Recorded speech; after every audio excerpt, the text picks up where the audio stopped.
What is up, my warriors, and welcome back to another video. Today I've got a special episode for you to diagnose your hamstring flexibility. Have you been working on developing your hamstring flexibility? Have you been stuck? Maybe you can't reach past a certain point. Maybe you feel like you've been stretching for a few months now and things haven't changed at all. Sometimes doing the same thing, banging your head against the wall repeatedly, isn't always the best way to go. So in today's video, I'm going to give you 3 simple tests that you can do to see what might be limiting your hamstring flexibility. Let's jump straight into it. This video is a little bit different to the usual sort of video. I want to make it slightly more interactive, so there will be cards to vote on as we go through this episode, and it is very much down to you, the individual, for you to test this out. First of all, we need to kick things off and we need to test where your current flexibility is at. So all I want you to do is I want you to make a note of your current flexibility with just a small sort of warm-up. A couple of minutes or 1 set of some hamstring stretch is absolutely fine, and then test to see where your pike flexibility is at this point. We're just going to fold forward into our maximum range of motion. We're going to take note of where our level of flexibility is. Can we touch our fingers down? Can we touch first knuckle, second knuckle? Can we get our palms down to the ground? Can we elevate our feet and go deeper than that? Test it, find where you're at. Personally, I actually like to use video for this one. So set your video up, take a video, see where you're at. That is your starting point and your reference point going forward into these tests. We now need to perform 3 tests and we're going to see whether we get a positive or a negative reaction from them. Each of these tests is designed to target different limiting factors, and then depending on if one or all of these help you out, you can see what you can add to your flexibility training to maybe help and make better progress. So let's start with test number 1. Test number 1 is going to be revolving around the sciatic nerve. The sciatic nerve is one of the main nerves that runs right down your leg into that big toe, and is something that can inhibit hamstring flexibility for a number of reasons, especially if you end up getting a lot of that tugging sensation around the back of the knee, or if you're not necessarily feeling the hamstring stretch in the belly of the hamstring itself. This can be a factor. So what I want you to do is a sciatic nerve floss. This one is done as follows. You're gonna lie on your back, you're gonna grab your hands behind your knee. From here, you're gonna maximally flex the foot, pull the toes back towards you.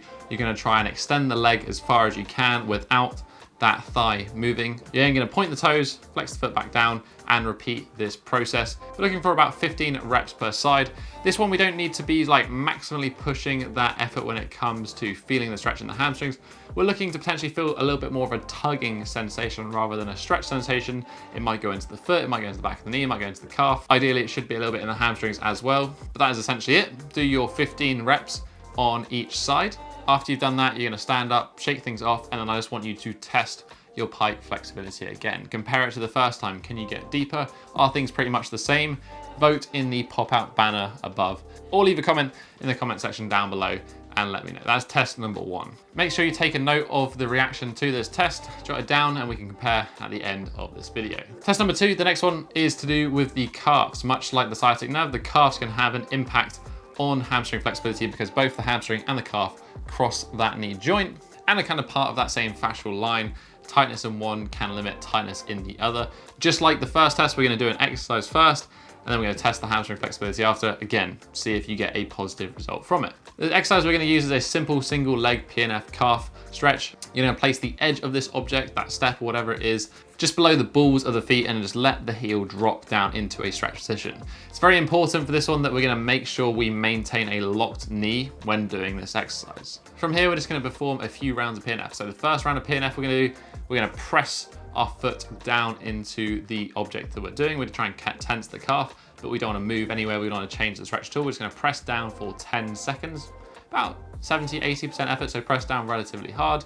Keep pressing down for that 10 seconds. And then as you breathe out, you're going to try and pull your toes up towards you and sink down deeper into the stretch. You're going to hold this for 5 seconds, and then you're going to repeat that same process. So pressing down for 10 seconds, pulling up for 5 seconds, and sinking deeper for 4 total times. So 60 seconds per side. Make sure you do that, do it on both sides, go back, test your pike again, compare it to the first time round. Was it better? Was it worse? Again, vote in the pop-out banner or leave a comment in the comment section down below. Let me know how that test went for you, or all of the tests at the end of the video. Test number 3, the third and final one we're going to be doing, is looking at whether strength is the limiting factor. Now, this isn't necessarily strength around the hamstrings, but rather strength on the shortening side of the joint. So in this case, we're gonna be looking at the hip flexor. Just like the last 2 tests, you're gonna do the exercise as demoed. You're gonna test your hamstring flexibility again.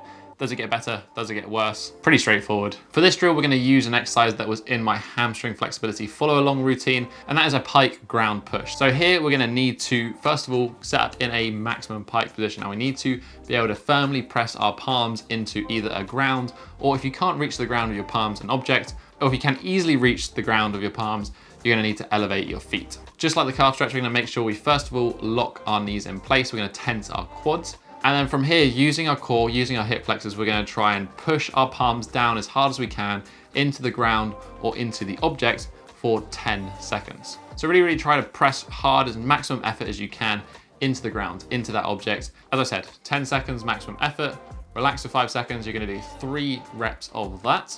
Then, you guessed it, you're gonna do the same thing as you did for the prior 2 tests. You're gonna go back, you're gonna shake it off, and then you're gonna test your pike flexibility again.